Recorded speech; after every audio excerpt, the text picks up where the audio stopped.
I'm David Green here in Park City over at Sundance Film Festival. Brought my movie Snow Angels for folks to see. This is indieWIRE, having a good time on the mountaintop. See you later.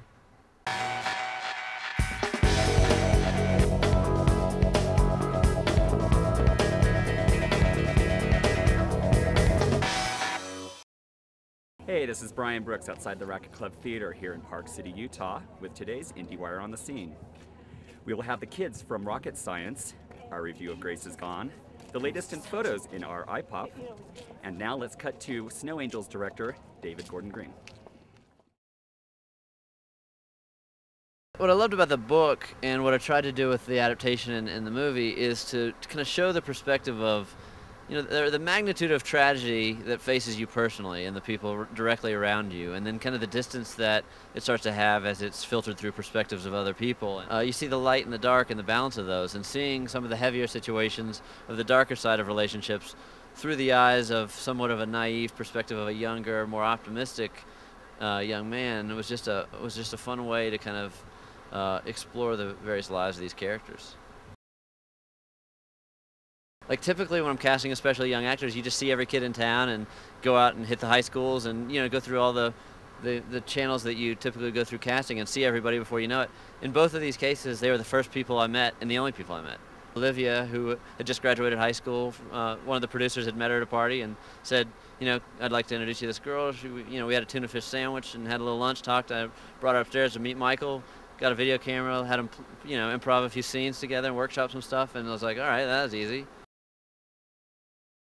I'm out in Los Angeles working on a studio action comedy that I start shooting in a few weeks, which will be a lot of fun, change of pace, wrecking cars and blowing stuff up, and a few more jokes to be able to kind of exercise some of the more comedic impulses that I've had over the last few films that hasn't necessarily been appropriate to fully realize. Now I'm gonna, kick the doors in with it.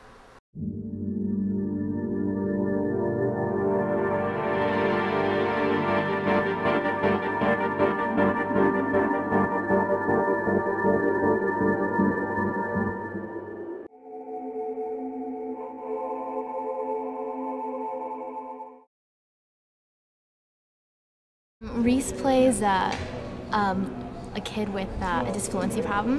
He has a pretty pronounced stutter, and so he's really shy, and he's not exactly a social butterfly by any means, but he's also really, really intelligent, but people underestimate him because he has this stutter.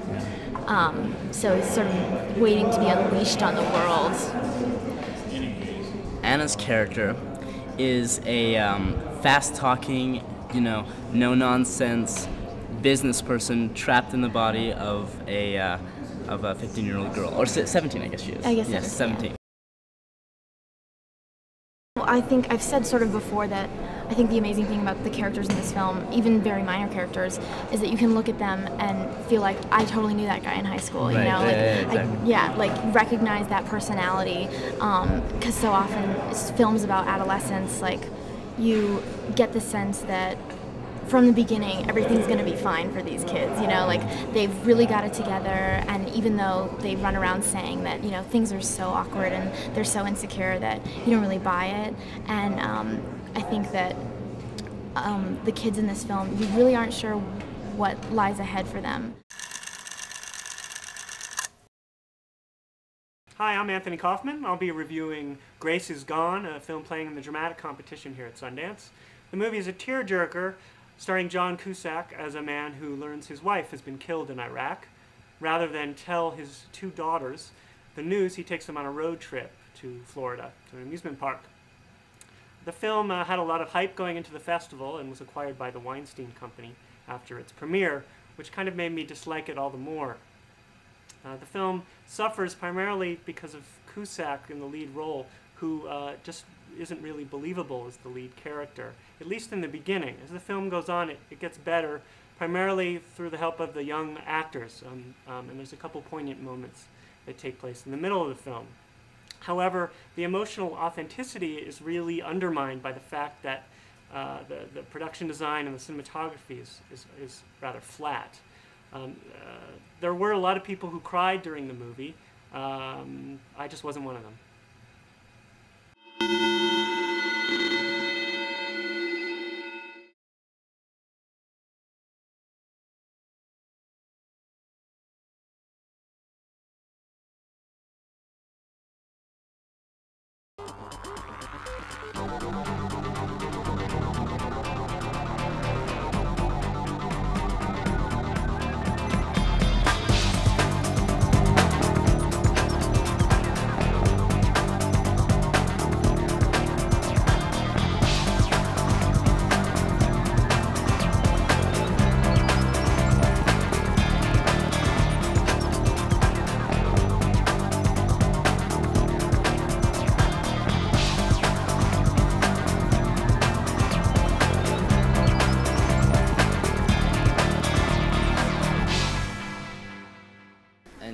I mean, it's just...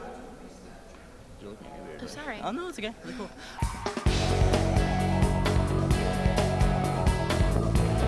IndieWIRE on the Scene in Park City is sponsored by Fox Searchlight. This year, only one picture is an absolute winner. 5 stars. Little Miss Sunshine is a piece of celluloid heaven that proves movie miracles do happen. Far out. So stand up and show your support. All right!